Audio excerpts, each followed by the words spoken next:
Sripad Paramahamsa Prabhupada Shrimad. His Divine Grace. A.C. Bhaktivedanta Swami Maharaj. Greta Srimad Bhagavad Gita Ki. Gaur Premanande. All glories to some of the devotees. All glories to some of the devotees. All glories to some of the devotees. All glories to Shri. All glories to Shri Prabhupada. Om Namo Bhagavate Vasudevaya. Om Namo Bhagavate Vasudevaya. Om Namo Bhagavate Vasudevaya. Reading from Srimad Bhagavad Gita, Chapter 5, Karma Yoga, Action in Krishna Consciousness. Text number 12. Yukta karma phalam tyagva shantim apnoti naishtikim ayukta karma karina phale sabdo nibhadyate. Translation. The steadily devoted soul attains unadulterated peace because he offers the results of all activities unto me. Whereas a person who is not in union with the divine, who is greedy after the fruits of his labor, becomes entangled. So you can all repeat after me. The steadily devoted soul, attains unadulterated peace. Because he offers the results of all activities unto me. Whereas a person who is not in union with the divine, who is greedy for the fruits of his labor, becomes entangled. Purport. The difference between a person in Krishna consciousness and a person in bodily consciousness is that the former is attached to Krishna, whereas the latter is attached to the results of his activities. And one of the results of your activities is money. So many things. The person who is attached to Krishna and works for him is certainly a liberated person. He has no anxiety over the results of his work. I'll stop here for a second. So we have this beautiful pastime of Lord Ram, Sita, and there's the adversary. Who's the adversary? Ravan. So, who is the great devotee in this pastime? Hanuman. So Hanuman, his mood is he wants to serve Ram. And Ravan's mood, he wants the Lakshmi. He wants the Sita. He wants Sita. He wants Lakshmi. But he doesn't want Ram. He doesn't want Narayan around. You can't have Ram Raj without Ram. You can't have a nice society without the presence of the Supreme Personality of Godhead in the form of beckoning him to come, in the form of loving devotional service. So whereas Ravana, he's trying to kidnap Sita, the beloved wife of Lord Ram, the energy of the Supreme Lord, the opulences of the Supreme Lord. He's trying to take these things for himself. Who here wouldn't want to be the most beautiful person in Dallas? The most intelligent person in Dallas? The strongest person in Dallas? We all have some envy of the Supreme Lord. Long ago, actually in the Bhavishya Puran, there's a story of a man named Adham. And his wife, his name is Hagivyati.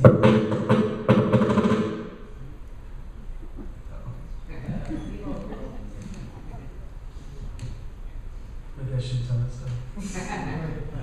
so. And Kali Yuga, the influence of this decrepit age, came in the form of a snake and came to Adam and Eve and told them, take this ramya phalam, this fruit of material enjoyment, and enjoy this material things. So similarly, There's a story in the Bible of Adam and Eve where Lucifer tells Adam, if you eat this apple, you'll be as powerful as God. So there's a seed of jealousy there. So Ravan, he had this jealous issue with Ram, and he wanted Sita without Ram. He wanted to take Sita from Ram. Now Hanuman was the opposite. Hanuman wanted to take Sita and give her to Ram. It's like the devotees, they take their Lakshmi, they take their opulences, their beauty, their money, their fame, their power, their wisdom, their intelligence, and they offer all these things to Krishna. And when someone sees this, it's like night and day, the devotee and the non-devotee. The non-devotee can't understand. Why are you doing this? This is insanity. Why are you spending so much time offering your energies in the service of the Lord? Go to the bar, go to the club. So there's a wonderful pastime when Hanuman was traveling over to Lanka to rescue Sita. There are many different things that happen along his trip to Lanka. Nowadays, we're very skeptical. We don't think that an empowered servant of the Lord can do wonderful things like jump over a vast ocean or have disbelief in everything. If a scientist says something, then we accept it. If the scientist the next day says something else, we accept it. We have blind faith in science and blind doubt in anything that's traditional. This is seated in the idea of evolution, that everything from the past is unevolved. Throw it away. And everything that if we renounce the past, then we're making advancement. For example, there was a great earthquake in Japan. In Japan, deep within the ocean, there's a fish called sea god. God of the sea fish. It's a very unique fish. It has many different colors. It's a very big eel with long antennas. And it lives 800 feet within the sea. And within Japanese folklore, it says that if these fish start coming up on the shore dead, that means an earthquake is going to come very soon. So just before this earthquake that happened earlier, these fish washed up on the shore. And still, the scientists remark in regards to this is coincidence. So we have this disbelief. Now, although we see if someone is able to go to the moon, because there's a difference in gravity, a person can jump long distances and pick up very heavy weights, just because of the difference in gravity. Well, similarly, Hanuman, he was traveling to Lanka, and the first thing came up was there was a golden mountain. There was a demigod by the name of Runa, and he had told the mountain that was within this ocean, said, Hanuman is a very wonderful devotee of Lord Ram. Please give him some shelter. He's working so hard, so give him some shelter. So a big, beautiful golden mountain came out of the sea. And off the mountain said, please come and take my shelter. So Hanuman, being a very wise devotee and a very determined devotee, said, I'm very busy right now, I have my service. But he put his hand on the mountain to honor that person. And then he was traveling further. And the head mother figure of all the Rakshasis, her name is Saras. Actually, the mother figure of all the Nagas, snake-like beings. She blocks the passage. And she says, I have the benediction by Brahma, that I have the power to consume anybody who comes before me. And so Hanuman, he made his body a mile taller, and she made her mouth 5 miles taller. He made his body 6 miles taller, and she made her mouth 10 miles taller. In this way, bigger and bigger and bigger. And then Hanuman became extremely small, the size of a thumb. And he walked into her mouth, and walked out and said, "There, you have your benediction." And she was very pleased with them, and she offered her blessings and kept on going. And then, what was next? There was a powerful Rakshashi that lived within the ocean. And this Rakshashi had the potency to capture Hanuman by grabbing his shadow. She was a tantric black magic mystic.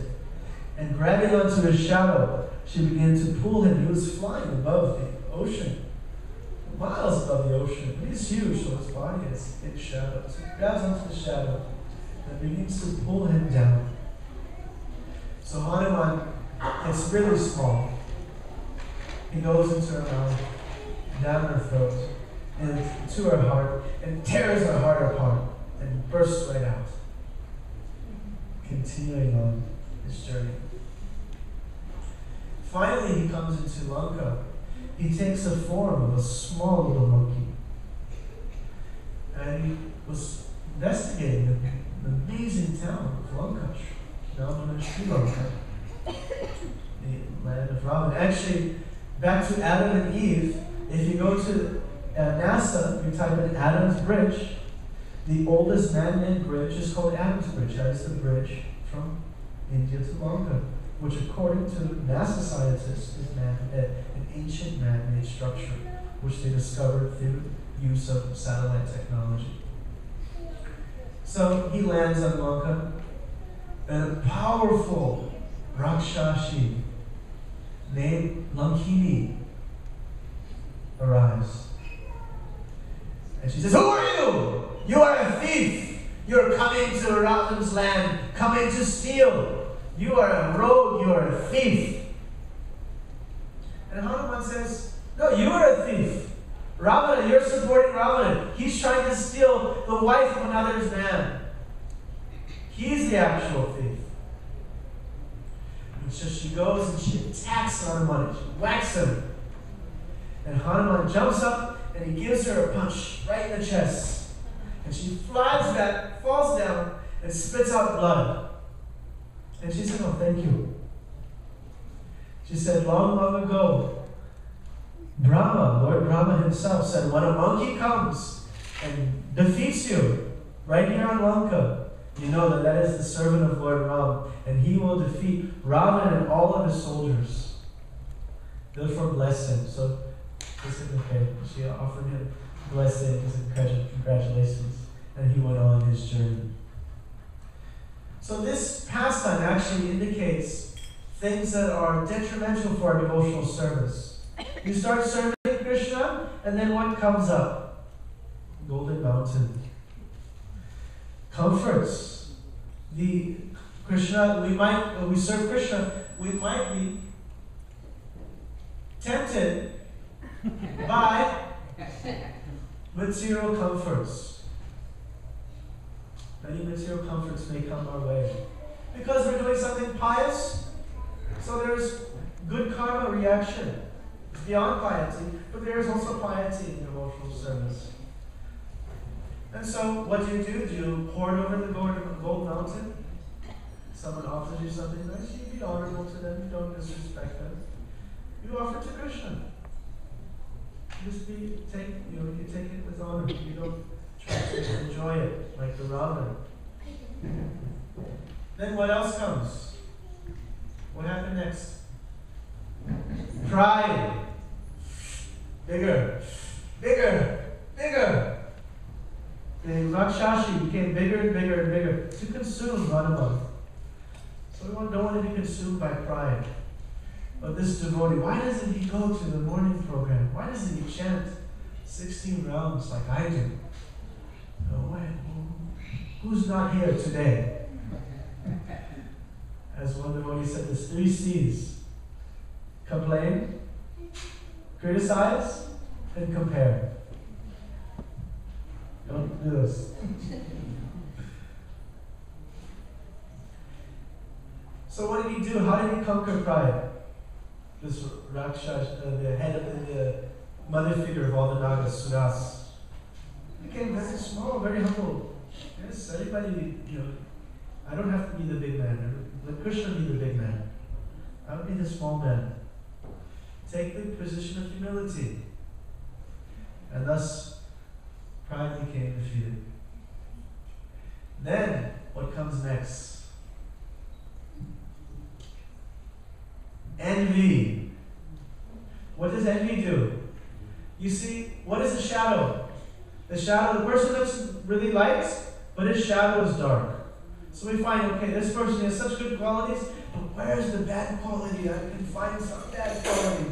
I can find some bad quality and drag him down to my level. I cannot stand this Rakshasini. She could not stand to see Hanuman above her head like that. So similarly, we might not be able to stand to see somebody being respected and honored and getting praise. So we say, yeah, do you really know about this person? So we try to drag them down to our position. If they're above us, we drag them down. If they're at the same level, we compete. And if we're above them, we keep them down. So what did he do to envy? He went to the heart of the problem. He tore that heart apart. First, he became very humble. And by the practice of devotional service, it eradicates envy. Chanting the holy name of Krishna, following the principles of sadhana bhakti, following the 4 regular principles, following the 9 processes of devotional service. I was playing with the Lord. So, by that, he was able to destroy envy at its root. How did Adam and Eve get kicked out of the Garden of Eden? Because of this envy. So simply, we are in this world because we have some jealousy for the Supreme Lord. But if we eradicate that jealousy, then we have no need to be in this prison house. Birth, death, old age, and disease. These are the sentences that we are subjugated to. So, if we reform ourselves, we can get a presidential pardon. That person can let us out. Finally, he landed on Lanka. And what came? What was the next opposition? This bewildering figure, Lankini. She said, "You are a rogue, you are a thief. You Hare Krishnas, when you become a devotee, you'll have so much opposition. Even from your own family members, even from your co-workers and friends. Why are you doing this? Why are you giving up, pursuits for big money? Why don't you want to go to the club? This is insane. You are a rogue." So did Hanuman take that? No, he was very, very fixed in his determination. And what happened to Lankini? By his determination, she became also convinced. Yes, I am a rogue. I should also follow what you're doing. And she gave her blessings to Hanuman. So these are some of the detrimental things that slow down our devotional service. And the things that increase our devotional service to Krishna is the chanting of His holy name. Hare Krishna, Hare Krishna, Krishna Krishna, Hare Hare, Hare Rama, Rama Rama, Hare Hare. So Hare Krishna, thank you very much. I'll go to Srila Prabhupada. We'll take one question, otherwise we can ask questions after the class.